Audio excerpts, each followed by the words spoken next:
गुरुर्ब्रह्मा गुरुर्विष्णु गुरुर्देव महेश्वर गुरुर्साक्षात् परब्रह्म तस्मै श्री गुरवे नमः। ॐ आग्नेय सुपधाराय अस्मान् विश्वानि देववयुनानि विद्वान् युयोध्यस्मज्जुहुराणमेनो भूयिष्ठां ते नमोक्तिं विधेम।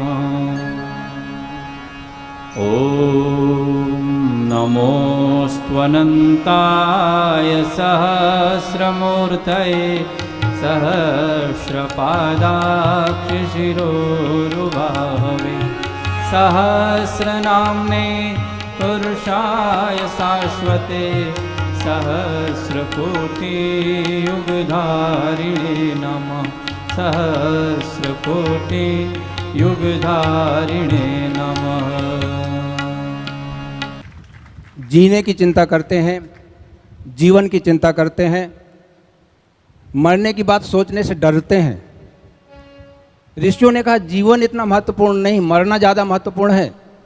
आप मरते समय क्या हैं, कैसे हैं, विचार करिए। और जीवन जिस दिन शुरू हो रहा है उस दिन से ही मरने का विचार कीजिए। एक दिन ही जी, मगर इंसान बनकर जी। क्या है एक दिन का जीना, गीत के माध्यम से सुनेंगे, लेकिन उससे पूर्व आदरणीय डॉक्टर साहब से निवेदन है एक दिन के जीने की व्याख्या हमें बता दें क्या है ये, तब हम गीत सुने।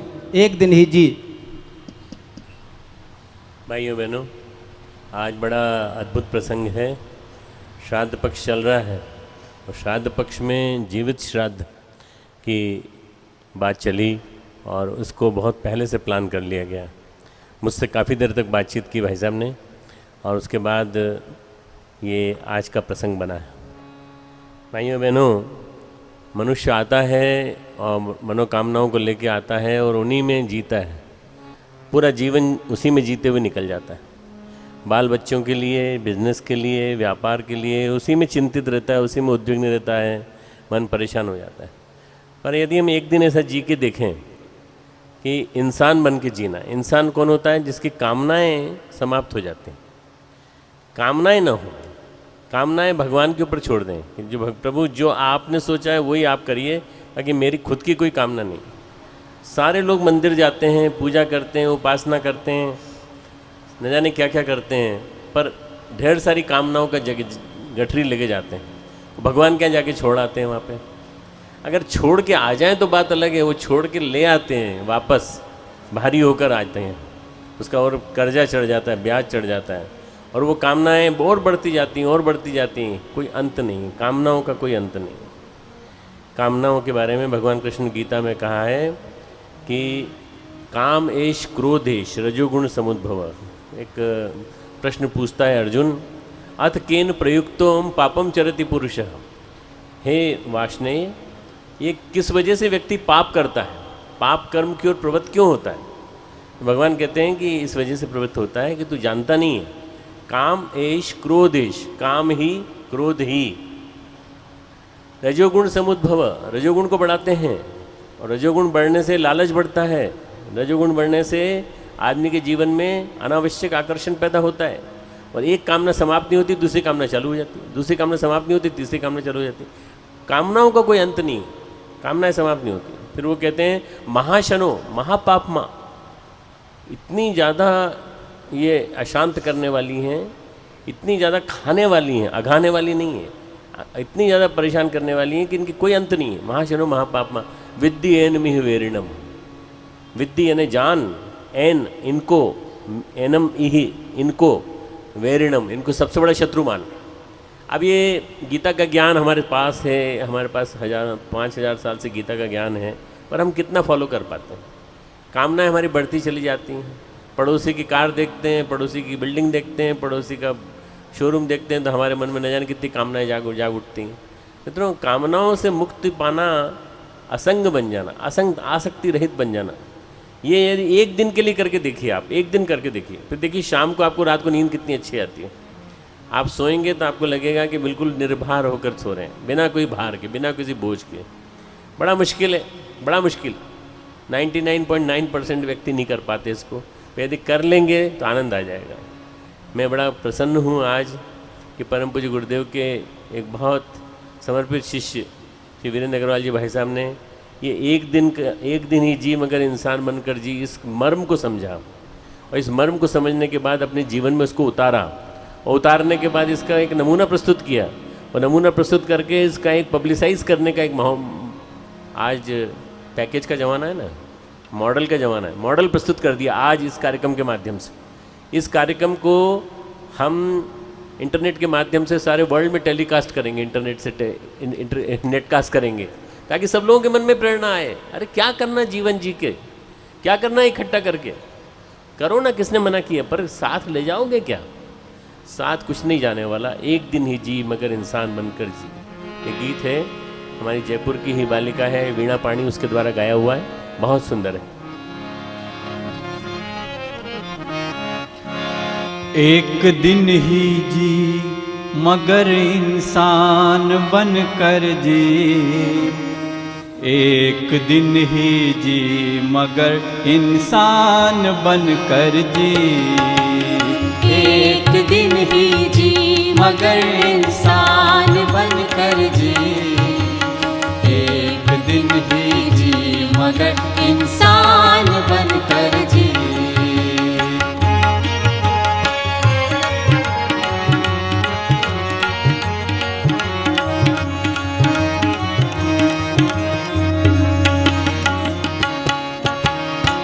आपदा आए भले मत छोड़ना संकल्प अपने, आपदा आए भले मत छोड़ना संकल्प अपने, हो सघन मत टूटने देना कहीं सुकुमार सपने, हो सघन मत टूटने देना कहीं सुकुमार सपने, देखना मुड़कर भला क्या पंख बीधे कंटकों को, देखना मुड़कर भला क्या पंख बीधे कंटकों को, मत कभी देना महत्ता मार्ग व्यापी संकटों को, मत कभी देना महंता मार्ग व्यापी संकटों को। एक दिन ही जी सफल अभियान बनकर जी, एक दिन ही जी मगर इंसान बनकर जी, एक दिन ही जी सफल अभियान बनकर जी, एक दिन ही जी मगर इंसान बनकर जी।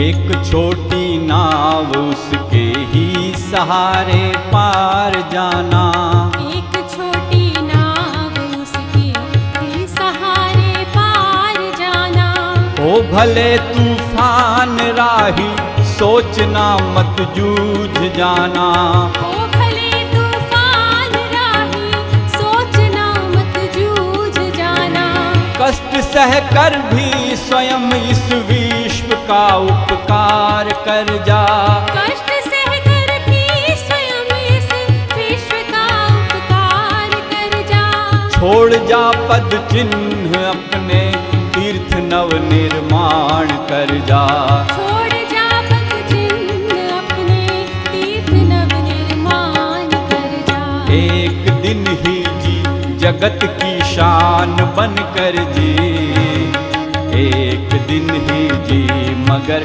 इंसान बनकर जी, एक दिन ही जी जगत की शान बनकर जी, एक दिन ही जी मगर इंसान बनकर जी।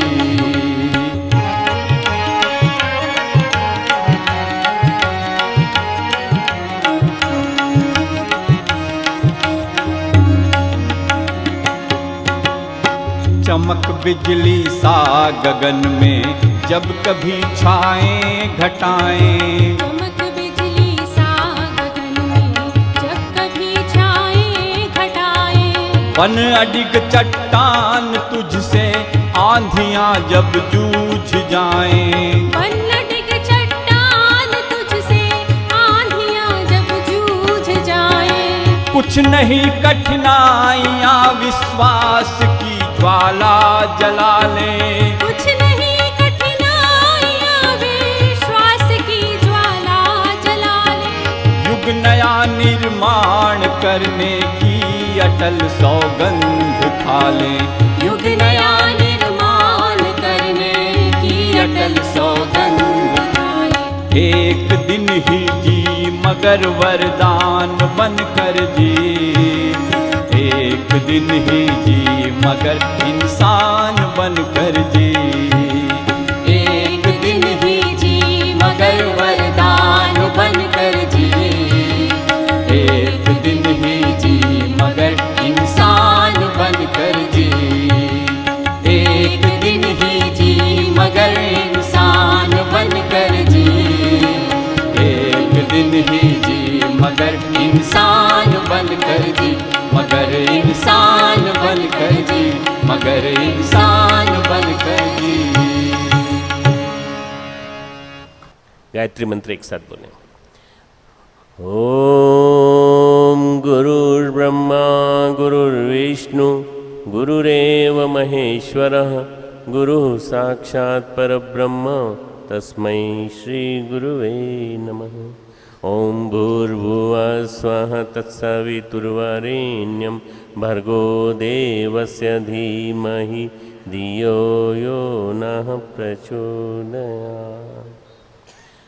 परम पूज्य गुरुदेव और परमवंदनीय माता जी की सूक्ष्म उपस्थिति में यहाँ हमारे बीच में मौजूद जयपुर नगर के बड़े सभी गणमान्य नागरिक, सभी हमारे वीरेंद्र भाई साहब के परिचित, उनके संबंधी, और वीरेंद्र जी अग्रवाल भाई साहब, उनके साथ उनकी पत्नी धर्मपत्नी सीता, और अन्य सभी यहाँ बैठे हुए हमारे शांति कुंज से जुड़े हुए, गायत्री परिवार से जुड़े हुए, युग निर्माण योजना से जुड़े हुए, या यहाँ की गतिविधियों से जुड़े हुए सभी कार्यकर्ता भाइयों बहनों, देवी स्वरूपा बहनों, देवतुल्य भाइयों, शक्ति स्वरूपा माताओं, हमारे प्रेस से संबंधित हमारे भाइयों बहनों। भाइयों बहनों, परम पूज्य गुरुदेव ने एक परिवार बनाया, एक बगीचा बनाया, और उस परिवार को जब बनाया उन्होंने, तो उस परिवार के माध्यम से धीरे धीरे धीरे धीरे धीरे धीरे न जाने कितने सुमन विकसित होते चले गए, श्रेष्ठ मन वाले सुमन विकसित होते चले गए।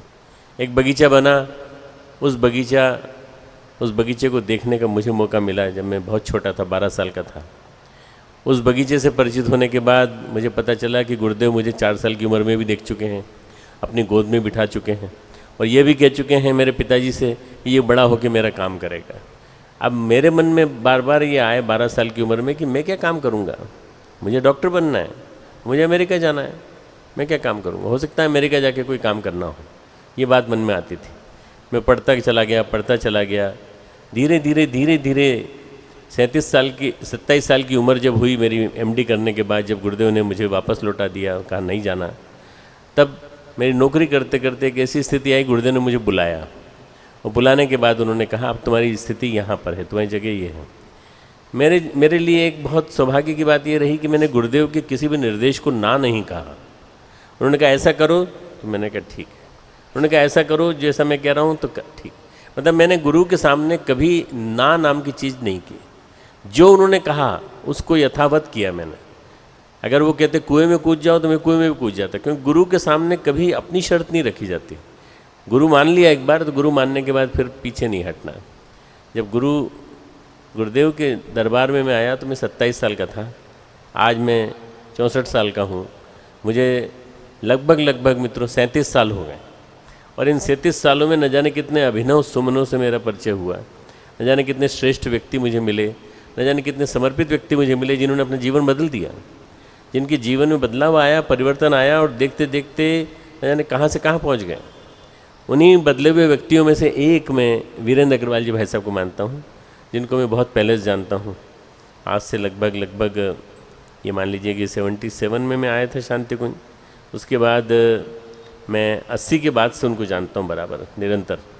और यहाँ कई बार आया भी हूँ, जयपुर कई बार आया, जयपुर आके उनके यहाँ रुका, यहाँ से मैंने कई उद्बोधन भी दिए, लेक्चर भी दिए, और उनके माध्यम से हम लोगों ने एक 1992 में एक अश्वमेध महायज्ञ किया। उनके माध्यम से हमने आंवलखेड़ा में ढेर सारी ज़मीन खरीदी, जिसके निमित्त वो बने। आंवलखेड़ा परम पूज्य गुरुदेव की जन्मस्थली है, जो आगरा से करीब करीब 24 किलोमीटर दूर है। उस छोटे से गांव में ज़मीन के भाव आसमान छूने लगे जब आपने वहाँ पर गुरुदेव के लिए, गुरुदेव के सपनों को साकार करने के लिए, महाविद्यालय बनाने के लिए और विभिन्न प्रकार की स्थापनाएं करने के लिए गुरुदेव ने जो जो कहा वो आपने पूरा किया कि बेटा वहाँ कुछ भी हो तुझे करना है, तुझे खर्च करना है। एक व्यक्ति ऐसा जिसने अपना मोटर पार्ट्स बिजनेस का काम तब चालू किया हो जब वो तिनसुकिया में काम करता था। तिनसुकिया में एक चाय कंपनी में एक छोटा सा आदमी था। वहाँ से उठ कर के वो आया और उसको ये मन में बेचैनी अंदर से रही कि मैं बिना गुरु का कैसे रह गया। निगुरा अगर मैं मर गया तो मेरा क्या होगा। निगुरा तो एक गाली है। बिना गुरु के नहीं जीवन जीना, मुझे गुरु वाला जीवन जीना है। तो गुरु कौन होना चाहिए, गुरु कौन होना चाहिए, तलाशा, खूब इंक्वायरी की। उस समय इनकी उम्र कम थी, खूब इंक्वायरी की, खोजी बुद्धि थी। तो उनको पता चला कि आचार्य श्री राम शर्मा इस समय सबसे श्रेष्ठतम गुरु हैं। उन्होंने आकर के उनके सामने कहा, गुरुदेव मैं आपको गुरु बनाना चाहता हूँ। तो गुरुदेव ने सारी बातें बताई कि बेटा गुरु दीक्षा आसान चीज़ नहीं है, उसको निभाने के लिए बहुत कुछ खोना पड़ता है। बहुत कुछ मिलता भी है पर खोना पड़ता है, और तू खोने को तैयार है तो तू आ जा। अहंकार खोना पड़ेगा, तेरे को अपनी कामनाएं खोनी पड़ेंगी, तेरे को अपनी वासनाएं खोनी पड़ेंगी। तेरे को अगर ये सब स्वीकार हो तो आ जा। ये तो मैंने ढेरों दीक्षाएँ देखी हैं। मेरे हिसाब से लगभग 8-10 करोड़ व्यक्ति गुरुदेव से दीक्षित हैं, गुरुदेव माता जी की इस संस्थान से दीक्षित हैं। जो गायत्री परिवार माना जाता है जिसे, उसमें 8-10 करोड़, पर उनमें से गिने चुने व्यक्ति हैं जो गुरुदेव के निर्देश को जीवन में उतार पाए हैं। कुल गिने चुने व्यक्ति हैं। गुरुदेव के निर्देश को मानने का इन्होंने संकल्प लिया। 1974 में पढ़ी अखंड ज्योति ने उनको प्रेरित किया, और उस अखंड ज्योति ने उनको खींच करके गुरुदेव के दरवाजे पर लाके खड़ा कर दिया। आप देख लीजिए, वहाँ से वो व्यक्ति छोड़ करके आता है, कवाट का रहने वाला, नीम का थाना के पास यहाँ का रहने वाला राजस्थान का व्यक्ति आके धीरे धीरे सेटल होता है जयपुर में। और जयपुर में सेटल होकर गुरु की कृपा ऐसी बरसती है, ऐसे अहेतु की कृपा, जिसको कहते हैं अहेतु की, यानी बिना किसी हेतु के लिए, बिना किसी कारण के लिए नहीं, बिना किसी कारण के बरसती है। और ऐसी बरसती चली गई कि मोटर पार्ट्स का बिजनेस चलता चला गया। तीनों बच्चे बहुत संस्कारवान निकले।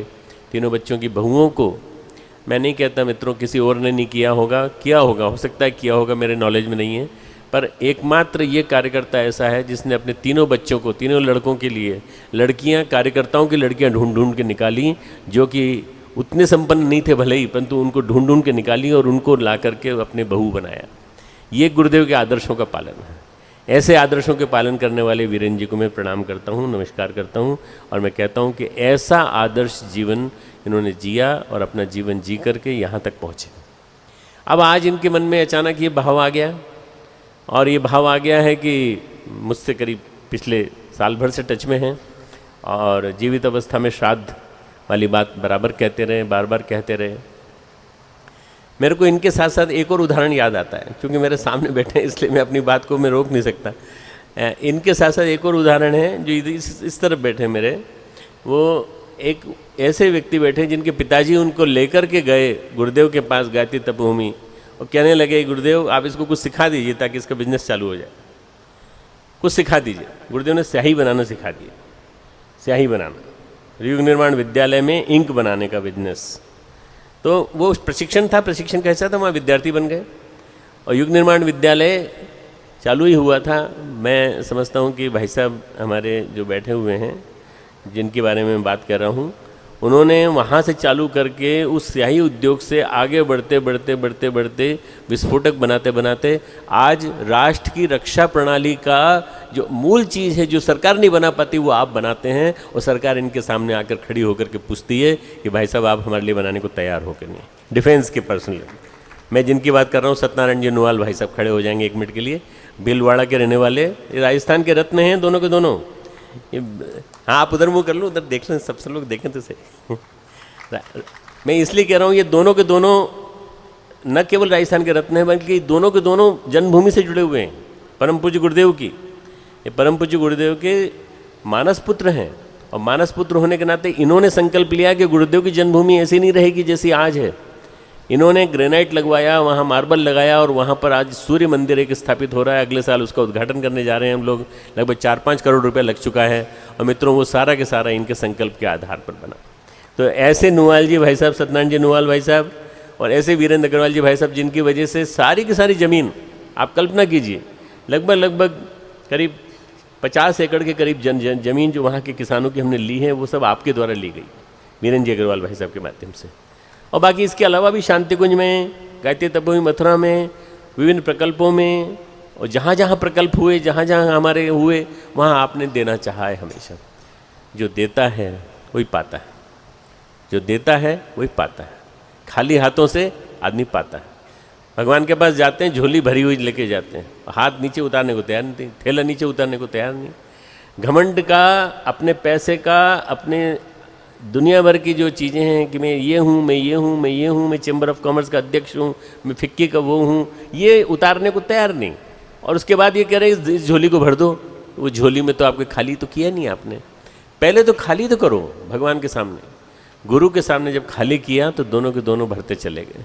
मित्रों, ये इनका पूर्व कर्म था, ये उनके पूर्व जन्म के संस्कार थे, जिसकी वजह से इन्होंने इस जन्म में गुरु के लिए इतना कुछ किया। आप कहेंगे साहब ऐसा तो बहुत लोग करते हैं, कई आश्रमों में, कई मंदिरों में। नहीं मित्रों, निस्वार्थ भाव से करने वाले मैंने बहुत सारे लोग देखे। मैं ढेरों संस्थाओं के संपर्क में हूँ, न जाने कितने संस्थाओं के महामंडलेश्वर, अधीश्वर, इन सब के संपर्क में हूँ, और ये सब मेरे साथ रहते हैं। मैं देखता हूँ स्वार्थ भाव से काम करने वाले लोग हैं, ढेरों का। बहुत कुछ ऐसा चला आ रहा है जिसमें कि धर्म का विकृत स्वरूप दिखाई पड़ता है। आज श्राद्ध पक्ष चल रहा है। अब इस श्राद्ध पक्ष में आदमी के दिमाग में एक ही चीज़ बैठी, किसी तरह से ब्राह्मणों को भोजन करा के हमें अपने पितरों को तृप्त करना है। परम पूज्य गुरुदेव ने नई प्रणाली चालू की है, तर्पण और श्राद्ध। श्राद्ध शब्द बना है श्रद्धा से। जो श्रद्धा रखता है वही श्राद्ध कर सकता है, और जो श्राद्ध करता है उसके मन में ही श्रद्धा पैदा होगी। श्राद्ध और श्रद्धा ये दोनों शब्द एक दूसरे से जुड़े हुए हैं। श्रद्धया सत्यमाप्यते, जो श्रद्धावान होता है उसी को सत्य प्राप्त होता है। हम सत्य, मूल सत्य, आखिर जीवन का सत्य क्या है? जीवन किस लिए मिला? भगवान ने किस लिए हमें भेजा? भगवान ने हमको इस धरती पे इसलिए भेजा कि हम 3 चीज़ों से बच सकें, वासना, तृष्णा, अहंता। ये तीनों चीज़ें हमें खा जाती हैं असुर की तरह से। मैं नहीं कहता कि हर व्यक्ति को जीवन जीना चाहिए और हमारे जैसा जीवन जीना चाहिए कि जिसमें हम बिल्कुल निष्काम भाव से काम करते हुए चलते हैं। नहीं मित्रों, मेरे लिए ये उचित हो सकता है, परंतु सबके लिए अपना जो रोज़मर्रा का जीवन है उसमें जिए, पर आसक्ति के भाव से नहीं, निरासक्ति के भाव से। आसक्ति बांधती है और निरासक्ति हमें छुड़ाती है। निरासक्ति छुड़ाती है। एक जैसे हमने ज़बरदस्ती पकड़ लिया एक चीज़ को और कहे जा रहे हैं ये छोड़ ही नहीं रही है। अरे आपने बांध लिया है, आपने आकर्षण बांध लिया है। आपका आकर्षण अपने बेटे के प्रति, आपका आकर्षण बेटी के प्रति, आपका आकर्षण आपके पोते के प्रति, पोती के प्रति, आपका आकर्षण आपके नाती पोतों के अलावा आपके दोस्तों के प्रति। इसको कहते हैं राग। राग बांधता है। और दूसरा आपका क्या है? द्वेष भी दुनिया भर के लोगों से है। ये खराब, वो खराब, वो खराब, उसने मेरा नुकसान कराया, उसने मेरा ना। आज से 30 साल पहले भी कोई घटना घटी हो वो भी याद आती है, नहीं जाने क्यों बार बार। वो आदमी चुभता है आंखों में, वो कभी दिख जाए तो बड़ा गुस्सा आता है अंदर ही अंदर से, स्ट्रेस्ड हो जाता है आदमी, तनाव में आ जाता है, तनाव में आ जाता है। ये आदमी दिख गया, इसी ने मेरा नुकसान कराया, इसी की वजह से गड़बड़ी हो रही है। राग और द्वेष, भगवान कृष्ण गीता में कहते हैं राग द्वेष 2 चीज़ छोड़ दो, सब चीज़ मिल जाएगी। ये राग और द्वेष, राग यानी अटैचमेंट, द्वेष यानी जेलसी। जेलसी जो है ये इस तरह से खा जाती है कि हमारे व्यक्तित्व को ख़त्म कर देती है। तो मित्रों, ये 2 चीज़ें ऐसी हैं, वासना, तृष्णा, अहंता ऐसी चीज़ें हैं। वासना यानी काम वासना अकेली नहीं, वासना यानी अनंत कामना, अनंत स्तर की कामना, ढेरों कामनाएं होना।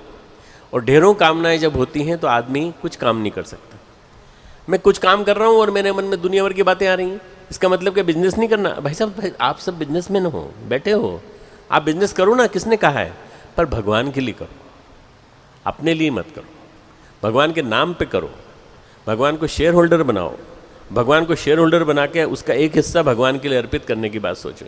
हाँ साहब करते हैं, हम पुजारी को बुलाते हैं, उसको सीधा दे देते हैं और उसके बाद हम मंदिर में डोनेशन देते हैं, और आप कहो तो आपको भी डोनेशन दे दिया करेंगे रेगुलर। मुझे नहीं चाहिए आपका डोनेशन, मैं बिना डोनेशन के काम चला लेता हूँ। 1 रुपया प्रतिदिन लाखों व्यक्ति, करोड़ों व्यक्ति देते हैं और बड़ी श्रद्धा से देते हैं। मुझे आपका श्रद्धा वाला दान चाहिए, आपका अश्रद्धा वाला दान नहीं चाहिए, इसलिए अहंकारी दान नहीं चाहिए आपका। श्रद्धा के बारे में कहा गया है, अश्रद्धया हुतम दप्तम, अश्रद्धा से किया गया यज्ञ, हुतम दत्तम दान, तप्तम जो आप जो तप करते हैं वो, कर्म जो कर्म करते हैं वो, ये भगवान को स्वीकार नहीं है, इसको आसुरी माना गया है, तामसी माना गया है। भगवान इसको कहता है कि इसने भले ही दान दिया हो पर इसने अश्रद्धा से दिया। 17वें अध्याय का अंतिम श्लोक है। आप कभी सोचना इस बारे में कि क्या आपने कभी ऐसा कुछ सोचा है मन में कि हमको ऐसा करना चाहिए नाम की कामना से? नाम की कामना से, नाम की कामना न हो तो आदमी को मिलता ही चला जाता है, अनंत गुना मिलता चला जाता है। और जब नाम की कामना हो जाती है तो आदमी को खोता चला जाता है, वो खोता चला जाता है, परमात्मा के पास से खोता चला जाता है। इसलिए क्या करें, दीजिए, दिल खोल के दीजिए। ढेर सारी सत्प्रवृत्तियाँ समाज में फैली पड़ी हैं। भगवान का नाम है सत्प्रवृत्तियाँ, सद्गुण, श्रेष्ठता, अच्छाइयों का नाम, ये भगवान है। भगवान है कि नहीं कहीं मोर मुकुटधारी, मुझे नहीं मालूम। भगवान कहीं खाटू श्याम के रूप में है कि नहीं, मुझे नहीं मालूम। भगवान कहीं शिव शंकरधारी जटादूतधारी है कि नहीं, मुझे नहीं मालूम। पर भगवान है तो अच्छाइयों के रूप में है, भगवान है तो श्रेष्ठताओं के रूप में है, भगवान है तो सत्प्रवृत्तियों के रूप में है। जहाँ पर अच्छे काम चल रहे होंगे, जहाँ पर लोग निस्वार्थ भाव से काम कर रहे होंगे, वहाँ भगवान होगा, निश्चित रूप से मान कर चलिए। तो भगवान धरती पे आए, धरती पे आने के बाद उन्होंने सोचा कि इतने लोग इतने परेशान हैं, इन सब परेशान लोगों को मैं कुछ देता चलूँ, कुछ देता चलूँ। तो उन्होंने, नारद जी ने उनके कान में आके कहा, पौराणिक कथा है, कान में कहा, भगवान देना मत, ये आदमी बड़ा लालची होता है, आपको बहुत परेशान कर देगा ये। बोले क्यों, इसमें क्या बात है, मेरे पास विभूतियाँ हैं, सिद्धियाँ हैं, मैं बांट देता हूँ इनको सारी की सारी। बोले धीरे धीरे देना, ऐसे मत देना, एकदम मत देना, आप जो दे रहे हो वो दे दो तो कोई बात नहीं, परंतु योग्यता देख के, पात्रता देख के देना। भगवान ने कहा ठीक है, तुम कहते हो तो मैं मानता हूँ, परंतु मैं देता हूँ। उन्होंने पैसे देना चालू किए, लोग भाग पड़े उनके पीछे, और जब वो भागने लगे भगवान, तो भगवान के पीछे पीछे भागने लगे। भगवान इतने घबरा गए भागते भागते कि भगवान पहाड़ पे चले गए। बद्रीनाथ केदारनाथ में मंदिर बना लिया अपने वहाँ पे, वहाँ स्थापित हो गए। उन्होंने कहा कम से कम यहाँ तो नहीं आएगा आदमी, तो वहाँ भी रास्ता बना लिया उसने, उस सड़कों पे गाड़ियाँ चलाता हुआ, इनोवा चलाता हुआ और अपने स्कॉर्पियो चलाता हुआ वहीं पहुँच गया। भगवान ने कहा ये तो यहाँ भी आ गया। तो भगवान ने कहा अच्छा चलो ऐसा करते हैं, पानी में चलते हैं। पानी में तो कम से कम नहीं पहुँचेगा, पानी में भी थोड़ी गहराई तक जाएंगे, अंदर तक। द्वारका में स्थान बनाया, वहाँ स्थान बनाया तो वहाँ नाव लेके लाइन लगी हुई आ रही, सब चले आ रहे हैं। तो नारद जी से उन्होंने पूछा, नारद जी ये तो भाई गलत डिसीजन हो गया, अब आप ही राय दो, क्योंकि आप देवर्षि तो एकमात्र एक ही, आपको मालूम होगा ऋषियों में देवर्षि केवल एकमात्र नारद हैं और कोई नहीं है। तो देवर्षि आप ही बताइए क्या करना चाहिए। तो नारद जी ने उनके कान में एक बात कही। वो कान में बात सुनने के बाद उन्होंने कहा कि ठीक है, ये ठीक है। उसके बाद से भगवान लोगों के हृदय में बसने लगे और लोगों ने यहाँ देखना बंद कर दिया, बाकी सब जगह ढूंढते रहते हैं, भगवान कहीं नहीं मिलता उनको, भगवान कहीं नहीं मिलता, कहीं नहीं मिलता है। मंदिरों में नहीं मिलता, मस्जिदों में नहीं मिलता, गुरुद्वारों में नहीं मिलता, मिलता है तो हृदय में मिलता है। आत्मसंस्थम मना कृत्वा, अपने अंदर देखो भगवान को, अपने अंदर भावनाओं में देखो, अपनी भावनाओं को जीवंत करो, जागृत करो, भावनाओं को उदात्त बनाओ, संवेदनशील बनो, तब तो आपको दूसरों के अंदर सब दिखाई पड़ेंगे, सबके अंदर भगवान दिखाई। यो माम पश्यति सर्वत्र सर्वम च मयि पश्यति, जो मुझे सब ओर देखता है वो सबको, मेरे अंदर सबके अंदर भगवान ही भगवान देखता है। अगर ये भाव हो जाए मित्रों, तो हमें एक नंगा भूखा उसके व्यक्ति के प्रति भी सहानुभूति आएगी, संवेदना आएगी। हम ये नहीं कहेंगे कि भिखारी है, हमें कुछ देने का मन करेगा, उसको कुछ देने का मन करेगा। मित्रों कुछ चीज़ सुनाना चाहता हूँ, जब देने का मन करता है तो सब कुछ निकाल के देने का मन करता है, सब कुछ निकाल के देने का, मैं सब कुछ बांट देना चाहता हूँ। एक बहुत हिंदी के प्रसिद्ध कवि हुए हैं दुष्यंत कुमार, दुष्यंत कुमार की एक कविता है, मैं सुनाना चाहता हूँ, क्योंकि आप सुनेंगे तो क्या होगा कि आपके माध्यम से कई लोगों के बीच में जाएगी। उन्होंने लिखा है उसमें कि मैं देना चाहता हूँ, देने का भाव मन में पैदा हो। और देने का भाव मन में जब पैदा होगा तो कैसे होगा? कविता का नाम है पर जाने क्यों। आप एक एक लाइन सुनने की कोशिश करना। जाने क्यों, जाने क्यों माना इस बस्ती में धुआं है। ये जो बस्ती है जिसका नाम संसार है, उसमें धुआं है। धुआं किसका है? नेगेटिविटी का, नकारात्मकता का, गंदगी का। धुआं कई तरह का है। लोग घुटती हुई आह वाली बहुओं का, जलती हुई हमारी बहुओं का, लड़कियों का, बलात्कार के कारण पीड़ित हमारी नारी शक्ति का, इन सब का धुआं है। माना कि धुआं है। खाई है, खंदक है जिसमें गिर सकता है आदमी। नरक की खाई और खंदक है, वासना तृष्णा की खाई खंदक है। कुआं है, और भी गहरी चीज़ है, कोई कुआं है जहाँ हम गिर सकते हैं। पर जाने क्यों कभी कभी धुआं पीने को भी मन करता है। कभी कभी मन ऐसा करता है धुएं को पी लें, धुएं को पी करके आगे बढ़ जाएं। खाई खंदकों में जीने को मन करता है, जीते हैं। 90% लोग उसी में जीते हैं, खाई खंदकों में जीते हैं। यह भी मन करता है यहीं कहीं झड़ जाएं।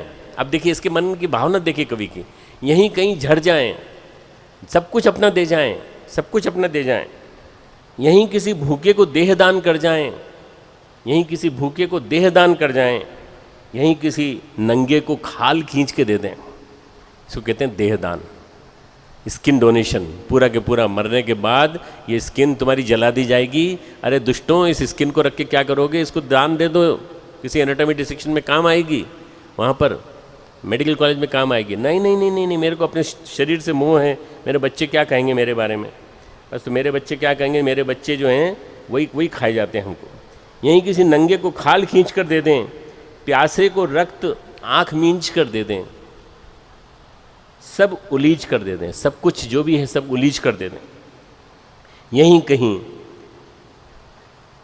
कहीं माना यहाँ धुआं है, खाई है, खंदक है, कुआं है, पर न जाने क्यों मुझे ऐसा लगता है कि सब कुछ दे दें। मित्रों, इस कविता को सार्थक किया है वीरेंद्र जी ने। इस कविता को सार्थक किया है वीरेंद्र जी ने कि सब कुछ दे दें, सब कुछ खाली कर दें, अपने पास कुछ न रखें। आज तो आदमी अपने बच्चे से भी बचाता है, छिपा के रखता है पैसे। क्यों? अरे आखिरी समय में काम नहीं आएगा तो, लड़के ने कुछ नहीं किया तो बहुत दिक्कत होती है। लालच हमारा इतना ज़्यादा बढ़ गया है कि हमारी कामनाओं का संसार बढ़ता चला जा रहा है। गीता में भगवान कृष्ण ने, इससे मैं गीता बार बार बोलता हूँ तो उसको आप बुरा मत मानना। गीता इस प्रसंग से जुड़ी हुई नहीं है कि ये श्राद्ध का प्रसंग है तो गीता बोल रहे हैं। मैं गीता का ज्ञान पढ़ता हूँ, पचाता हूँ और अपने जीवन में जीता हूँ, इसलिए मैं आपको सुनाता हूँ। प्रजाहाति यदा कामान, जिसकी कामनाएं स्वतः झड़ती चली जाएं, सर्वान पार्थ मनोगतः, मानसिक रूप से जिसकी मनोकामनाएं जिसकी झड़ती चली जाएं, सहज झड़ती चली जाएं। आत्मन्येव आत्मनः तुष्टः, जो मन ही मन में संतुष्ट है, अपने अंदर संतुष्ट है। अरे मैंने जो किया सो किया, मेरे को किसके लिए तारीफ नहीं चाहिए। आत्मन्येव आत्मनः तुष्टः स्थित प्रज्ञः तदोच्यते, उसको स्थित प्रज्ञ कहते हैं। ऐसे व्यक्ति को स्थित प्रज्ञ कहते हैं। मित्रों, कितने लोग हैं ऐसे जो अपने आप को इस योग्य मानते हो कि हमारे पास जो कुछ भी है हमारे साथ नहीं जाने वाला। आपको लगता है आपके साथ कुछ जाएगा? मेरे पिताजी ने मुझे बुलाया और मुझे बताया कि बेटा मेरी पेंशन आती है इतनी सारी, और पेंशन की मैं एफडी बना देता हूँ। अब मेरी एफडी इतनी इकट्ठी हो गई, मैं क्या करूँगा इनका? तो मैंने कहा आपके इतने बच्चे हैं, मैं हूँ, छोटा भाई मेरा और है, 2 बहनें। बोले बहुत दे चुका हूँ इन लोगों को, मुझे इनको नहीं देना। तू कुछ बड़ी बात बता, तू बड़ा आदमी है। मुझे वो ऐसे बड़े बाल वाला बड़ा आदमी कहते हैं। बड़ा आदमी है तू, बड़ा आदमी है तू मेरे लिए बेटा नहीं है, तू मेरे लिए परम पूज्य गुरुदेव का प्रतिनिधि है, तू कुछ बड़ी बात बता। तो मैंने पिताजी को बड़ी बात बताई। मैंने कहा पिताजी आपके पास करीब कितना सरप्लस हो रहा है? तो उन्होंने कहा करीब से 25 लाख के करीब सरप्लस हो रहा है और मैं इसको अच्छे काम में लगाना चाहता हूँ। तो मैंने उसमें से 15 लाख की एक एफडी बनवाई। 15 लाख की एफडी बनवाई मैंने विद्यादान के लिए। जो बच्चे फीस नहीं दे सकते वो देव संस्कृति विश्वविद्यालय में अगर भर्ती होते हैं या गायत्री विद्यापीठ में भर्ती होते हैं या पूरे प्रांत में कहीं भी भर्ती होते हैं और मेरिट में अच्छे आते हैं नंबर, फीस नहीं दे पाते, उनको फीस मिलेगी इसकी ब्याज से 15 लाख रुपए उसमें भर्ती करवाया मैंने। दूसरा मैंने 10 लाख का वेद माता गायत्री ट्रस्ट, अच्छा प्रोजेक्ट है, बहुत बढ़िया काम कर रहा है सभी के लिए। 10 लाख का एक प्रोजेक्ट ऐसा बनवाया जिसमें कि 10 लाख का जो ब्याज होगा वो जाएगा, पूरा वेद माता गायत्री ट्रस्ट को जाएगा, निरंतर जाता रहेगा। हर 3 महीने में उनको 46,000 रुपये 50,000 रुपये मिलते रहेंगे। कब तक? जब तक उनका जीवन रहेगा तब तक। मित्रों, मैं सोचता हूँ मैंने अपने पिताजी का सच्चा श्राद्ध कर दिया, भले ही वो जीवित हों, जीवित अवस्था में मैंने सच्चा श्राद्ध कर दिया, क्योंकि मैंने उनको वो दिशा दी जिस दिशा में उनका जीवन, उनका मन जा रहा था, परंतु कर नहीं पा रहे थे, सोच नहीं पा रहे थे। चले गए, अभी और आएगा, अभी हैं, मेरे साथ हैं, रहते हैं, और पेंशन इकट्ठी होती है। मैं निरंतर उस पेंशन को गुरुदेव के काम में लगाता रहता हूँ, गुरुदेव काम में। अब मैंने सोचा तपोभूमि के लिए कुछ करूँगा, फिर मैंने सोचा आंवल खेड़ा के लिए कुछ करूँगा पिताजी की तरफ से। जहाँ जाएगा पिताजी का वहाँ कई गुना हो जाएगा, कई गुना हो जाएगा। मुझे नहीं चाहिए, मेरे पास एक पैसा भी नहीं है, मेरे पास एक ज़मीन भी नहीं है, मेरे पास मकान भी नहीं है। मैं तो गुरुदेव के दिए हुए मकान में रहता हूँ किराए से। किराया मतलब अपने श्रम से जो किराया देता हूँ वो, बाकी मेरे पास कुछ भी नहीं है। नहीं सर, डॉक्टर साहब आपने तो बड़ी बेवकूफ़ी की, अरे पिताजी से ले लेते सारा पैसा जितने दे रहे थे और उस काम को कर लेते। मित्रों, कितने हैं इस देश में, कितने हैं इस धरती पर जो ऐसा काम कर सकें, ऐसा काम करके दिखा सकें, अपने गुरु के लिए, अपने पिता के लिए, पितृ ऋण को चुकाने के लिए, देव ऋण को चुकाने के लिए। और उसके बाद सबसे बड़ी बात है तर्पण करने के लिए। तर्पण का मतलब होता है तृप्त करना।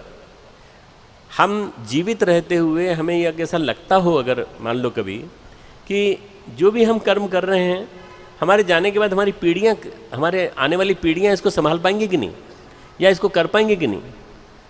हमारे यहाँ श्राद्ध तर्पण संस्कार को बड़ा विशेष माना जाता है। हमारे यहाँ 3 योनियाँ हैं। मानव की योनि तो है ही, मानव जब चला जाता है तो 2 योनियों में जाता है, प्रेत योनि या पितर योनि। पितर वो होते हैं जो अदृश्य सहायक भी होते हैं, और हमारे बुजुर्ग वो लोग होते हैं जो एक स्टेज में रहते हैं, ट्रांजिशन फेज़ में, और वहाँ से मदद करते रहते हैं। पितृलोक से हम लोग की मदद करते रहते हैं। अगर हम उनके लिए श्राद्ध करते हैं तो, श्रद्धा देते हैं उनको, तो वो श्रद्धा वाला पक्ष अगर नहीं हुआ तो बिना श्रद्धा के हमने 10-80 ब्राह्मण बुला लिए, भोजन करा दिया, और वो 80 ब्राह्मण जो है खूब सारा आशीर्वाद दे के चले गए। क्या मिलने वाला है उससे? क्या मिलने वाला है? कुछ मिल जाएगा? मुझे नहीं लगता मित्रों कुछ मिलेगा। तो ऐसा गुरुदेव ने लिखा है कि श्राद्ध करना हो तो ऐसा श्राद्ध करो जैसे एकनाथ ने किया था। कैसा किया था? अखंड ज्योति की भाषा बता रहा हूँ।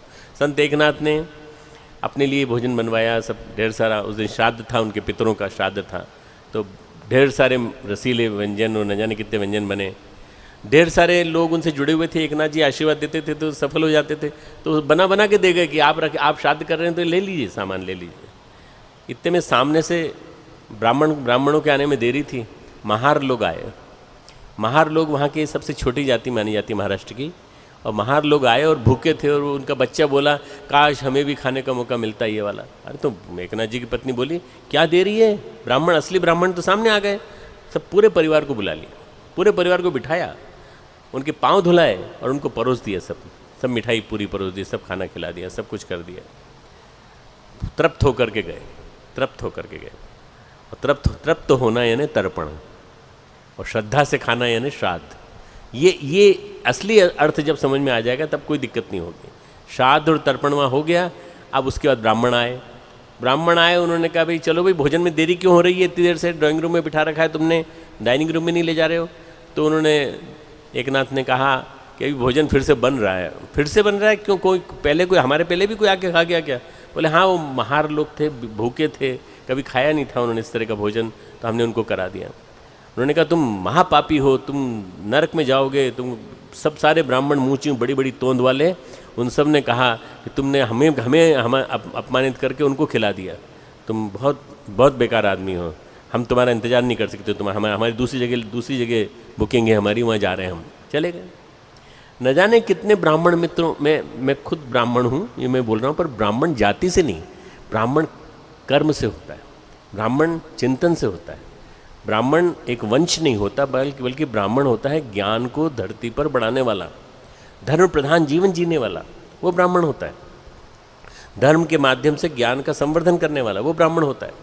अगर आप ब्राह्मण हैं और जूते की दुकान खोली है और जूते के माध्यम से आप अपना काम का रोजगार कर रहे हैं, तो आप रोजगार तो कर रहे हैं, पर अगर कुछ ब्राह्मण का कुछ कर्म कर रहे हैं कि नहीं है, ब्राह्मण होने का कोई मर्म है कि नहीं जीवन में, यदि नहीं है तो कोई फ़ायदा नहीं। इसलिए मित्रों, ये जो बताया गया है, ये वाला श्राद्ध और तर्पण वाला पक्ष बताया गया है, इसके पीछे सबसे बड़ी परंपरा ये रही है कि अगर इसके हमारे जाने के बाद अगर ट्रेडिशनल वही परंपरा चली कि ब्राह्मणों को बुला के हर साल श्राद्ध पक्ष में खिला दिया जाएगा। वो तो खाते पीते लोग हैं, साल भर खाते रहते हैं। उन असली ब्राह्मणों को खोजिए जो गरीब झोपड़ियों में बैठे हैं, उन असली ब्राह्मणों को खोजिए जो अनाथालयों में बैठे हैं, उन असली ब्राह्मणों को खोजिए जहाँ जाना चाहिए इन सामान को, जहाँ जाना चाहिए उस चीज़ को। भले उसके लिए श्राद्ध पक्ष न हो, कोई दिक्कत नहीं, आप साल भर कर सकते हैं। आप विद्यादान कर सकते हैं। कैसे कर सकते हैं? मेरे विश्वविद्यालय में एक बच्चे की फ़ीस करीब करीब मित्रों 30,000 से लेकर 35,000 रुपये होती है साल भर की फ़ीस जो है। उस साल भर की फ़ीस को कई लोग नहीं दे पाते, बच्चे नहीं दे पाते। मैं माफ़ कर देता हूँ, आप मेरी मदद कर सकते हैं। मैं कुलाधिपति हूँ, चांसलर हूँ, मेरी मदद ये कर सकते हैं आप कि आप एक बच्चे की फ़ीस का पैसा आप दान में दे सकते हैं। आपको उस बच्चे की पढ़ाई का पुण्य मिलेगा। न केवल पुण्य मिलेगा बल्कि आप उस बच्चे के उसका नाम हम आपको देंगे, आप उस बच्चे की प्रगति देख सकते हैं और आप ये देख सकते हैं किस तरह से ऊंचा उठा। आप चाहें तो ये भी कर सकते हैं। आप चाहें तो विश्वविद्यालय में नए कक्ष के निर्माण के लिए कुछ कर सकते हैं। आप चाहें तो हमारे आंवलखेड़ा में जो महाविद्यालय चल रहा है, विद्यालय चल रहा है, वहाँ की बच्चियों के लिए कुछ कर सकते हैं। आप चाहें तो हमारे चिकित्सालय में इतने बड़े बड़े जो प्रोजेक्ट चलते हैं उन प्रोजेक्ट को आप हाथ में ले सकते हैं। आप चाहें तो रिसर्च के काम में जो इतना प्रोजेक्ट चल रहा है वो उसमें काम ले सकते हैं। ये श्राद्ध है, असली श्राद्ध ये है। अगर इस असली श्राद्ध को समझ लिया तो फिर वो खिलाने वाला श्राद्ध जो है वो समाप्त हो जाएगा। तो प्रतीक रूप में आप किसी एक को, चाहे वो बालक हो, बालिका हो और चाहे वो किसी भी जाति का व्यक्ति हो, आप भोजन करा दीजिए आपके पितरों की संतुष्टि, प्रतीक रूप में पितरों की संतुष्टि की। पर उस ट्रेडिशनल परंपरा से मुक्ति पाइए। वैज्ञानिक योग आ गया है, अध्यात्म का वैज्ञानिक स्वरूप समझिए और ये समझिए कि ये जो चीज़ है, ये जो 14-15 दिन हैं, ये साल भर तक बीमार बनाए रखते हैं उन ब्राह्मणों को जो खाते हैं, सबके घरों में जा के खाते हैं, साल भर तक बीमार बनाए रखते हैं। हार्ट डिजीज़ के पेशेंट्स ये, डायबिटीज़ के पेशेंट ये, ओबेसिटी के पेशेंट ये, और ये कभी कोई एक्सरसाइज नहीं करेंगे, कभी कुछ नहीं करेंगे, ये इंतजार करेंगे श्राद्ध पक्ष का, न जाने कब क्या खाते हैं। मित्रों ऐसा श्राद्ध का कोई महत्व नहीं है। तो अगर आपको ऐसा लगता है कि इस श्राद्ध का दुरुपयोग होने वाला है तो जीवित अवस्था में श्राद्ध कर दो। तो हमारे वीरेंद्र भाई साहब ने इसको पढ़ा अच्छी तरह से। इन्होंने और अपनी पत्नी सीता देवी से चर्चा की, अपने बच्चों से चर्चा की। इन्होंने कहा मैं जीवित रहते ही श्राद्ध कर देता हूँ मैं। अब जीवित रहते ही श्राद्ध पूरे जयपुर में चर्चा का विषय बन गया कि भाई क्या होता है श्राद्ध, जीवित रहते ही श्राद्ध, क्या जा रहे हैं, क्या ऊपर जा रहे हैं, क्या विमान में बैठ के ऊपर जाएंगे, आखिर क्या होगा, कैसे होगा? जीवित रहते ही श्राद्ध का मतलब होता है जीवित रहते ही अपनी संपत्ति का प्रॉपर वितरण, जीवित रहते ही अपने मन को निरासक्त बना लेना बिना किसी आसक्ति के। अब मेरा मन किसी में आसक्त नहीं, इसका मतलब ये नहीं कि तुम्हें प्यार नहीं करता मेरे बेटे। पिता पुत्र से कहता है मैं तुझे प्यार वैसे ही करता हूँ जैसे पहले करता था, पर अब मेरे मन में आसक्ति का भाव नहीं, अब मेरे मन में आसक्ति नहीं। तू चाहे तो मुझे देखे, तू चाहे तो नहीं देखे, तू नहीं आए तो मुझे कोई बुरा नहीं लगेगा, अगर मैं तुझे नहीं देखूं तो मुझे भी बुरा नहीं लगेगा। ये जो मन से जो आदमी का पूरी तरह से वो हो जाना, मन का विलीन हो जाना है, मन का पूरी तरह से अनंत में विलीन हो जाना, अनंत यानी परमात्मा, ब्रह्मांड में, ये असली श्राद्ध है। परमात्मा में मिल जाना, श्रद्धापूर्वक परमात्मा में मिल जाना। अगर परमात्मा में विलीन हो गए तो मित्रों बचा हुआ जीवन बड़ा श्रेष्ठ जीवन होगा। बुढ़ापा बड़ा खराब होता है, बड़ा परेशान करता है, निर्भर रहते हैं हम लोग।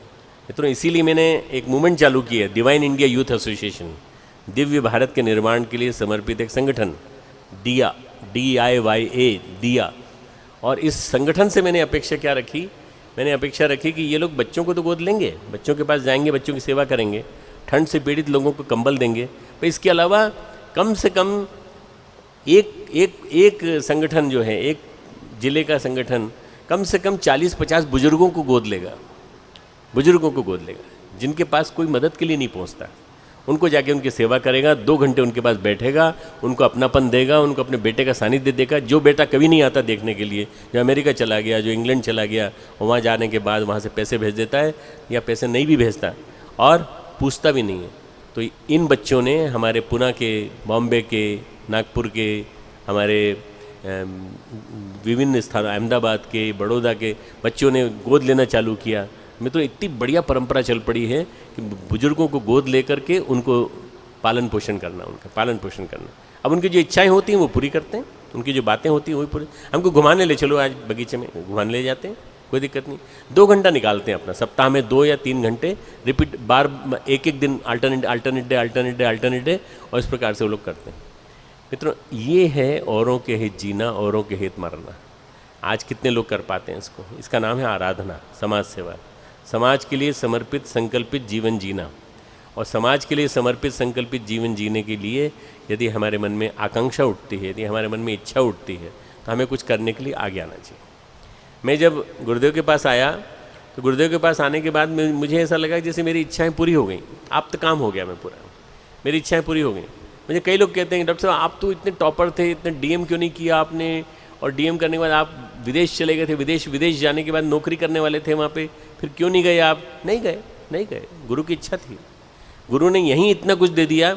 आज मैं प्लेन से उतरा तो मेरे साथ प्लेन में उतरने के बाद जब बस में हम लोग यहाँ तक आ रहे थे तो कम से कम 6-7 डॉक्टर एसएमएस के मिले मुझे, एसएमएस मेडिकल कॉलेज के। उसमें 2 एसोसिएट प्रोफेसर थे, 1 प्रोफेसर थे, 3 लेक्चरर थे और बाकी और भी उनके स्तर के लोग थे। उन्होंने कहा आप डॉक्टर प्रणव पंड्या हैं? मैंने कहा हाँ, मैं डॉक्टर प्रणव पंड्या हूँ। बोले आपका नाम इतना सुना है, आपने मेडिसिन के क्षेत्र में हम लोगों का नाम ऊंचा कर दिया, हम तो जो काम नहीं कर सकते वो तो ठीक है, परंतु आपने वो काम करके दिखा दिया जो कि कोई नहीं करके दिखा सकता। आपका नाम लेकर हम बड़े सम्मान के साथ कहते हैं कि डॉक्टर प्रणव पंड्या हमारी फील्ड के हैं, मेडिसिन के हैं और फिजिशियन हैं, और उन्होंने जीवन समर्पित कर दिया। मित्रों, ये है असली तारीफ, ये है असली प्रशंसा, ये है असली दान, ये है असली गुरुदेव का दिया गया सबसे बढ़िया आशीर्वाद। इससे बढ़िया दान और क्या हो सकता है? इससे बढ़िया वरदान क्या हो सकता है कि आज आपको सब जगह, मैं नहीं जानता था उन बच्चों को, पर मैंने कहा तुमने उन्हें देखा कहाँ है मुझे? बोले आपको देखने की ज़रूरत ही क्या है, आपको तो सुनते हैं हम यूट्यूब पे सुनते हैं, आपको हम लेक्चर में सुनते हैं, आपको हम चैनल पे देखते हैं, आपको हम जगह जगह देखते हैं, पेपर में पढ़ते हैं, तो हमको तो ऐसा लगता है कि जैसे कोई एक एमडी डॉक्टर जो है बैठा हुआ साधुओं के बीच में साधुओं को सुधार रहा है। बहुत बड़ा अच्छा लगता है हमको, बहुत बड़े आनंद आता है। विज्ञान के क्षेत्र में एक साधु पहुंच गया है, बहुत बड़ी बात है। मित्रों, ये अगर आपके मन में आ जाए कि हमारी कोई कामना नहीं है, निष्काम भाव से मेरी कोई कामना न रहे, कामनाओं को मैं समर्पित कर दूं, कामनाओं को विसर्जित कर दूं, तो ये कामनाओं का तर्पण, कामनाओं को श्रद्धापूर्वक अपने गुरु के चरणों में विसर्जित कर दूं, यह है श्राद्ध, श्रद्धापूर्वक दिया गया श्राद्ध। श्रद्धापूर्वक दिया गया श्राद्ध ही फलित होता है, नहीं तो नहीं फलित होता। कई बार लोग कहते हैं कि गया में श्राद्ध कराना चाहिए सबको, और गया में कोई लोग हरिद्वार की बात करते हैं, कुछ लोग फल्गु नदी गया में है वहाँ श्राद्ध की बात करते हैं। गया की मैं कहानी सुनाता हूँ। गयासुर नाम का एक राक्षस था, और गयासुर ने खूब तपस्या की, ब्रह्मा जी आए, उसकी तपस्या का फल, पौराणिक कथा है, पौराणिक कथा, फल देने के लिए आए उसके पास, और फल देने के लिए आए और उससे बोला तो जी क्या चाहिए बता। तो उसने कहा कि मैं चाहता हूँ कि इस धरती पर साम्राज्य मेरा पूरा स्थापित हो जाए। बोले बेटा ये तो नहीं हो सकता, तुझे और कुछ चाहिए ऐसी चीज़ जो मैं दे सकता हूँ, तो तू बता। तो उसने कहा जो आप मुझे जो है ऐसा वरदान दें जिससे कि मेरी छाती पर, यहाँ पर मेरी छाती पर 100 वर्षों तक चलने वाला यज्ञ चले, कंटिन्यूस 100 वर्षों तक चलने वाले यज्ञ चले। ठीक है, यज्ञ चला, 100 वर्षों तक यज्ञ होता रहा, छाती पे यज्ञ होता रहा। बड़ा असुर था, गया की जो फल्गु नदी है वहाँ लेटा हुआ था, और उसकी छाती पे यज्ञ चलता रहा। चूँकि आसुरी चिंतन के साथ देवी चिंतन भी था, तो वो भी उसके साथ होता रहा, वो भी हो गया। उसके बाद उन्होंने कहा कि इसके बाद अब जो है आप दुनिया का पूरा साम्राज्य मुझे दे दीजिए। अगर यज्ञ करने के बाद भी तेरी वृत्ति नहीं बदली तो तू तो असुर ही रहा। उसने, ब्रह्मा जी ने ध्यान किया और भगवान विष्णु आए, और विष्णु ने आकर के दोनों चरण उसकी छाती पे रख दिए। ऐसा कहते हैं विष्णु के दोनों चरण जो वहाँ रखे जाते हैं वो शिला के रूप में बन गए, और वो शिला जो है पूजनीय हो गई, और वहाँ जो श्राद्ध किया जाता है वो सबसे ज़्यादा पुनीत होता है। मित्रों, ये अलंकारिक गया जो है वहाँ हर जगह स्थापित है, फल्गु नदी हर जगह स्थापित है जहाँ श्रद्धा है। जहाँ श्रद्धा नहीं है, जहाँ यज्ञ कर्मकांड के रूप में होते हैं, दिखावे के रूप में होते हैं, वहाँ यज्ञ नहीं है। यज्ञ वहाँ पर है जहाँ श्रद्धा है, और जो श्रद्धा के साथ करता है, श्रद्धा तब जागी उसकी जब भगवान विष्णु के पैर पड़े यहाँ पर, तब जागे। जो ये कथा है, ये कथा ये बताती है कि स्थान विशेष का महत्व नहीं है। आप स्थान विशेष के चक्कर मत पड़िए, पुष्कर में जाके कर लीजिए, गंगा जी में जाके कर लीजिए, यमुना जी में जाके कर लीजिए, शांति कुंज जाके कर लीजिए, कहीं भी आके कर लीजिए। नहीं तो हमको हर की पेड़ी पे करना है, जाइए। भिखारियों के तरह से आपके पीछे वो असुर लोग पड़ जाएंगे और आपके पीछे भागेंगे तेज़ी से, तो आपका सब नोच नाच के रख लेंगे बुरी तरह से, हालत ख़राब कर। धर्म तंत्र की हालत ख़राब हो चुकी बुरी तरह से। ऐसा कुछ हो गया है कि बिल्कुल धर्मतंत्र दिखाई नहीं पड़ता कि धर्मतंत्र में कुछ सुधार होगा या नहीं होगा। पर गायत्री परिवार ने एक इमेज स्थापित की है, गायत्री परिवार ने एक दृश्य ऐसा प्रतिबिंब बनाया है जिसमें कि लोगों को लगता है कि हाँ प्रगतिशील तंत्र है और इसके माध्यम से हम कर सकते हैं। हज़ारों आदमी आते हैं हरिद्वार में, हज़ारों में से लगभग 950 आदमी शांति कुंज आता है और वहाँ आकर के वो अपना श्राद्ध करना पसंद करता है, क्योंकि उसको लगता है कि ये श्रद्धापूर्वक किया गया कर्म है, और श्रद्धापूर्वक किया गया यज्ञ है, वहाँ करने के बाद उसको आनंद आता है। मित्रों, ऐसा श्राद्ध अगर किया गया है, ऐसा तर्पण अगर किया गया है, तो मैं आदरणीय वीरेंद्र जी भाई साहब को खूब खूब खूब बधाई देता हूँ। और बधाई देने के साथ साथ मैं चाहता हूँ कि ये मान्यता समाज में और चले, और चले। ये ऐसा परंपरा का क्रम जो है ऐसा चले कि लोग जीवित रहते हुए अपने आगे के जीवन की, भाई आप जितनी ज़रूरत है उतना रख लो ना, किसने कहा है, पर जो एक्स्ट्रा है, अतिरिक्त है, उस अतिरिक्त धन को पूरे पूरे समाज के लिए लगा दो। अपने बच्चों को बांट दो जितना देना है, बाद में तुम्हारे जाने के बाद लड़ाई ना हो आपस में उनमें। अपने बच्चों को दे दो, बहू को दे दो, अपनी दामाद को दे दो, अपनी लड़की को दे दो, जितना आपके पास है उसमें से बांट करो। और उसके बाद जो बच जाए उसमें से अपने लिए जो तुमको ज़रूरी है जितना लगता है। अब वो तो कामनाएं तो अनंत है, अनंत कामनाएं हैं, उन अनंत कामनाओं को समाप्त करना पड़ेगा। जब तक मन सन्यासी नहीं होगा तब तक कुछ सन्यासी नहीं हो सकता। बाहर के कपड़े पहनने से कुछ नहीं होगा, मन सन्यासी होना चाहिए। मन संन्यास्त हो जाएगा तो सब कुछ हो जाएगा। विनोबा अपने आश्रम में अपने उसमें कोठरी में बैठ कर के जप करते थे, मन नहीं लगता था। उनको माँ से बहुत प्रेम था। माँ की साड़ी उन्होंने यहाँ लगा सिर पे रखना चालू की और जप करना चालू किया, ध्यान लगने लगा उनका। अब माँ की साड़ी से ममता हो गई। उन्होंने बताया बापू को, गांधी जी को, बापू उनके गुरु थे, कि बापू मैं माँ की साड़ी सिर पे रख के ध्यान करता हूँ तो ध्यान लग जाता है, क्योंकि माँ की वजह से ध्यान लगता है।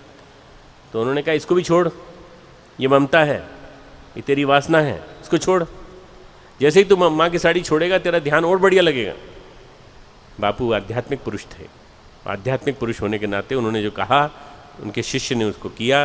उन्होंने साबरमती पार की और माँ की साड़ी को विसर्जित कर दिया और उसके बाद ध्यान लगाने लगे और गहरा ध्यान लगने लगा। तेरा अटैचमेंट को तो छोड़िए, आसक्ति को तो छोड़िए। आसक्ति छूटती नहीं है। कार से आसक्ति, मकान से आसक्ति, कपड़ों से आसक्ति, उसने मेरे कपड़े क्यों पहन लिए और उसके कपड़े मेरे जैसे क्यों, उसकी कमीज मेरी कमीज से ज़्यादा सफ़ेद क्यों। आप सब विज्ञापन देखते हो कि नहीं? पूरा दुनिया भर में कंपटीशन है, एग्रेसिव कंपटीशन है। एडवर्टाइजमेंट की दुनिया में एग्रेसिव कंपटीशन है। इस कंपटीशन से अपनी आत्मा को बचाइए। आत्मा को बचा करके अपने मन में निरासक्ति कर्मयोग की भावना लाइए। कर्मयोग करेंगे, कर्म नहीं करेंगे ऐसा नहीं है। नहीं साहब वीरेंद्र जी भाई साहब आज के बाद तो अब आप बिल्कुल कर्म नहीं करेंगे, अब तो आप चुपचाप बैठे बैठे ध्यान करते रहेंगे। नहीं, पूरा काम करेंगे और ज़्यादा काम करेंगे। ये मिशन का और ज़्यादा काम करेंगे और इनको जहाँ हम सौंपेंगे, जिस काम को सौंपेंगे उस काम में लग जाएंगे। पर उसमें आसक्ति नहीं होगी, उसमें उनका कुछ नहीं होगा। जो कुछ भी है इनका उन्होंने दे दिया। बच्चों को दे दिया, संस्था को देना था संस्था को दे दिया, और कुछ करना था वो सब दे दिया। पर इसके बाद अब इनका मन जो है पूरी तरह से परमात्मा में लीन होकर, परम पूज्य गुरुदेव और वंदनीय माता जी की शिक्षाओं में लीन होकर उन्हीं के लिए जिया जाएगा। ये जीवन श्रेष्ठतम जीवन है मित्रों। ऐसा श्रेष्ठतम जीवन जीने के लिए आपके मन में, किसी के मन में भावना आती है क्या? आपके मन में संकल्प लेने की भावना आती है क्या?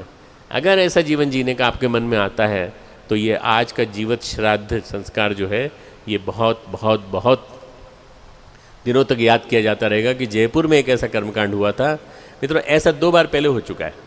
ऐसा हो चुका है गुरु गोलवलकर साहब ने। गुरु गोलवलकर जी जो आरएसएस के गुरु माने जाते हैं और जो संस्थापक केशव बलिराम हेडगेवार के बाद के माने जाते हैं, उन्होंने अपना जीवित रहते हुए श्राद्ध कर दिया था। उन्होंने शादी नहीं की थी, सन्यासी थे। तो उन्होंने कहा मैं जीवित रहते ही श्राद्ध करता हूँ। तो महाल करके जगह है नागपुर में, जहाँ पर आरएसएस का हेडक्वार्टर है, उसी के सामने बैठ करके उन्होंने यज्ञ किया और अग्नि में आहुति दे दी उन्होंने सब कुछ और ये कहा मेरा सब कुछ समाज को समर्पित। अब मेरे बाद कोई मेरा कर्म श्राद्ध तर्पण न करे। अब किसी को करने की ज़रूरत नहीं है, किसी को ढोंग करने की ज़रूरत नहीं है, किसी को ज़बरदस्ती फालतू का पाखंड रचने की ज़रूरत नहीं है। उनके नहीं किया जाता। और एक दूसरे गुरुदेव, परम पूज्य गुरुदेव पंडित श्री राम शर्मा आचार्य 1983 में उन्होंने प्रखर प्रज्ञा सल श्रद्धा अपनी स्मारक बना दी है। स्मारक बनाने के बाद उन्होंने कहा इसमें माता जी के रखना, इसमें मेरे रखना, ये दोनों के स्मारक इसमें रखे जाएंगे। तो गुरुदेव आप अभी से क्यों तय कर रहे हैं? अभी तो आपको जीना है, बहुत दिन जीना है, हमको मार्गदर्शन देना है। बोले नहीं, मैं आसक्ति में नहीं बंधा हूँ, मैं किसी भी दिन चला जाऊँगा। जिस दिन चला जाऊँगा उसके लिए पहले से बता के जा रहा हूँ कि मेरे बाद अग्नि यहीं देना सामने। इस स्थान को जो भी व्यक्ति आएगा और यहाँ अपनी कामना व्यक्त करेगा उसकी मनोकामना निश्चित रूप से पूरी होगी। वो चैतन्य सिद्ध क्षेत्र बन गया। गुरुदेव को अग्नि 1990 में दी गई, वंदनीय माता जी को 94 में दी गई, और आज दुनिया का एकमात्र ऐसा स्थान है, पवित्र स्थान, जहाँ 24 घंटे आप कभी भी जा कर के अपनी मनोकामना रख सकते हैं। खुला रहता है, कोई मना नहीं करता आपको। मंदिरों में तो आज मना कर देते हैं, भगवान सो गए। हमारे गुरुदेव नहीं सोते, हमारे गुरुदेव जगते रहते हैं। 24 घंटे खुला रहता है और आप जा कर के अपनी चिट्ठी रख देंगे, आपको जवाब मिल जाएगा। आपको ये जवाब मिल जाएगा हृदय क्षेत्र में कि आपकी मनोकामना उचित है कि नहीं, सुपात्र हैं कि नहीं आप उसके, और आपको ये जो लिखा है आपने ये मिलेगा कि नहीं। ये वो अपने स्थान पे करने का 1983 में संकल्प ले लिया था उन्होंने। उसके बाद फिर परम पूज्य गुरुदेव विभिन्न कामों में लग गए, और उसके बाद किसी को समझ में भी नहीं आया कि ये गुरुदेव क्या कर गए थे। कर्मकांड वगैरह सब हो गया, श्राद्ध तर्पण का सब कर्मकांड हो गया, जो आपने वीरेंद्र जी भाई साहब का देखा था। अभी छोटा सा प्रसंग उसका हम करेंगे अभी दीपदान के माध्यम से, और कल सुबह यज्ञ करेंगे, यज्ञ करके समापन करेंगे इसका। मित्रों, श्राद्ध पक्ष में आप लोग यहाँ बैठे हैं, श्राद्ध पक्ष में ज़रा सोचिए कि अगर आपके मन में भी ऐसा संकल्प आए कि आज नहीं तो कल, कल नहीं तो परसों, मतलब ये कि आज नहीं तो 5 साल बाद, 5 साल बाद नहीं 10 साल बाद, अगर कभी ऐसा मौका आए तो मैं अपने संतानों को देखूं, मैं अपने आसपास के लोगों को देखूं और सोचूं कि क्या ये लोग निभा पाएंगे मेरी परंपराओं को, जो मैंने आदर्श जीवन जिया है, क्या उसको निभा पाएंगे। आप सोचिएगा उस समय कि अगर इससे अच्छा बेटर है कि अगर मैं जीवित श्राद्ध कर दूं और श्राद्ध करके सबके लिए मैं आराम से अपने बच्चों को पैसा दे दूं, अपने बच्चियों को पैसा दे दूं, अपने जो भी मेरे नाम पे जो भी ऋण बकाया है वो भी ऋण चुका दूं। किसी प्रकार का ऋण बकाया लेकर के नहीं जाना है, क्योंकि आत्मा के साथ ऋण चला जाएगा, और आत्मा के साथ ऋण चला गया तो आत्मा के साथ बड़ी दिक्कत हो जाएगी। आत्मा फिर अगले जन्म में फिर पुनर्जन्म लेगी। भगवान कृष्ण कहते हैं मामुपेत्य पुनर्जन्म विद्यते, मुझे पाने के बाद पुनर्जन्म नहीं होता उसका। तो हम भगवान कृष्ण को क्यों नहीं प्राप्त हों, हम ऐसा क्यों नहीं करें कुछ कि जो उन्हीं के प्राप्त हों। तो भगवान कृष्ण 11वें अध्याय में कहते हैं मद्भक्तः संगवर्जितः निर्वैरः सर्वभूतेषु, सब में, सारे जीव जंतुओं में, सब में किसी प्रकार का द्वेष न देखने वाला, और निर्वैरः संग त्यक्त्वा, जो आसक्ति को छोड़कर काम करता है, तद भक्तः समे प्रिय, ऐसा भक्त मुझे प्रिय है। हम क्यों न भगवान के भक्त बने, भगवान के प्रिय बने। मित्रों, योगेश्वर भक्त कृष्ण के बारे में कहा जाता है कि योगेश्वर कृष्ण जो हैं वो हैं कृष्णम वंदे जगतगुरुम, जगतगुरु माना जाता है। मेरे 2 गुरु हैं, परम पूज्य गुरुदेव पंडित श्री राम शर्मा आचार्य और कृष्ण भगवान। श्री कृष्ण को मैं इसलिए मानता हूँ, श्री कृष्ण को मैं जीवन में उतारता हूँ, श्री कृष्ण के दर्शन को जीवन में उतारता हूँ, श्री कृष्ण की गीता को जीवन में उतारता हूँ, और मन में, कण कण में, रोम रोम में कोशिश करता हूँ। और यही चीज़ मैं अपने बच्चों को सिखाता हूँ। हर सप्ताह, हर गुरुवार को क्लास लेता हूँ, और उस क्लास को मैं नेटकास्ट करता हूँ, सब जगह सुनाता हूँ, और कोशिश करता हूँ कि गीता का ज्ञान सबके जीवन में उतरे। मित्रों, गीता केवल मरने के बाद सुनाने के लिए नहीं है। कौन किसको सुना रहे हो आप? कोई नहीं सुनने वाला। लोग गीता को इसके बाद सुनाते हैं, और लोग कहते हैं गीता सुनाने से सन्यासी हो जाते हैं। अरे कोई सन्यासी नहीं होता।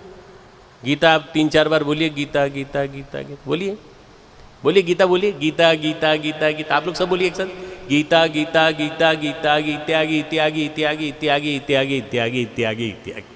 जो त्यागने वाला है वो गीता को पढ़ सकता है, और कोई नहीं पढ़ सकता।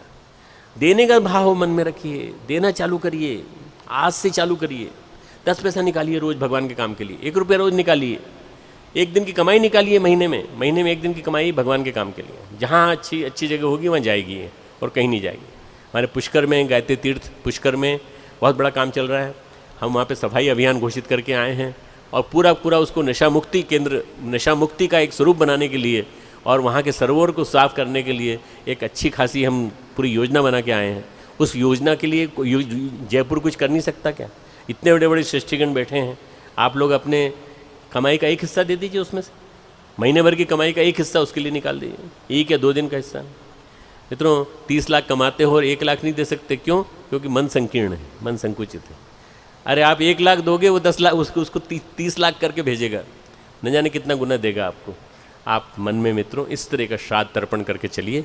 ये मानसिक श्राद्ध है, मानसिक तर्पण है, भावनात्मक है, आध्यात्मिक है, और ये यदि जीवन में उतर गया तो सबसे बड़ी बात हो जाए। मैं समझता हूँ कि आज का ये जो प्रसंग है, इसमें सबसे बड़ा काम हमारे दोनों पति पत्नी ने जोड़ा जो है, इनका वीरेंद्र जी का, सीता जी का, और इनके तीनों बच्चों आलोक, विनय और संजय, इन तीनों, और इसके अलावा इनकी चौथी बिटिया जो जिसको हम बेबी नाम से जानते हैं, वंदना, उसने, और उनके पति, बाकी उनके नाती पोते सभी ने मिलकर के अपने दादाजी के जीवन को देखा है। मैंने इनके जीवन को देखा है, बहुत नज़दीक से देखा है। ये मेरे साथ बहुत नज़दीक से रहे हैं और बहुत समीप से हमने एक दूसरे के विचारों को साझा किया है। मैं समझता हूँ कि आज ऐसे आदर्शों की जीवन में, समाज में ज़रूरत है। मैं खूब अभिनंदन करता हूँ और एक बार आप सबसे अनुरोध करता हूँ कि श्री वीरेंद्र जी के लिए हम एक बार सब मिलकर के ताली बजाएंगे।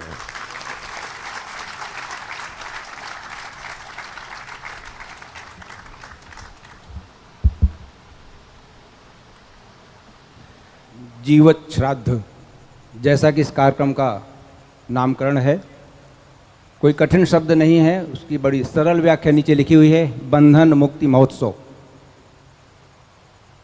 इस पर हमारे देव संस्कृत विश्वविद्यालय शांति कुंज हरिद्वार के विद्वानों ने परम पूज्य गुरुदेव वंदनीय माता जी के मार्गदर्शन में इसका एक प्रारूप तैयार किया है, उसकी एक पुस्तक के रूप में। वो पुस्तक अभी बंधन में बंधी हुई रखी है। हम माननीय वीरेंद्र जी से और माता जी सीता जी से निवेदन करते हैं, आप स्टेज पर आएँ और इस पुस्तक को लेकर के आएँ, पुस्तक को बंधन मुक्त करें और इसका विमोचन करें, ताकि यह पुस्तक सब तक पहुंच सके, यह ज्ञान सब तक पहुंच सके। पुस्तक का विमोचन आदरणीय वीरेंद्र जी और माता सीता देवी जी। आप आ जाइए।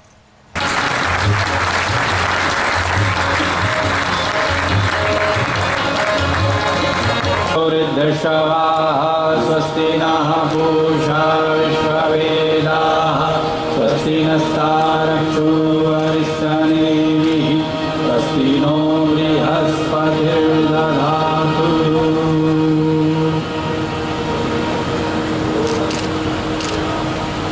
विष्णु मंगलम गौलभ्य मंगलम संकाश्च मंगलाय।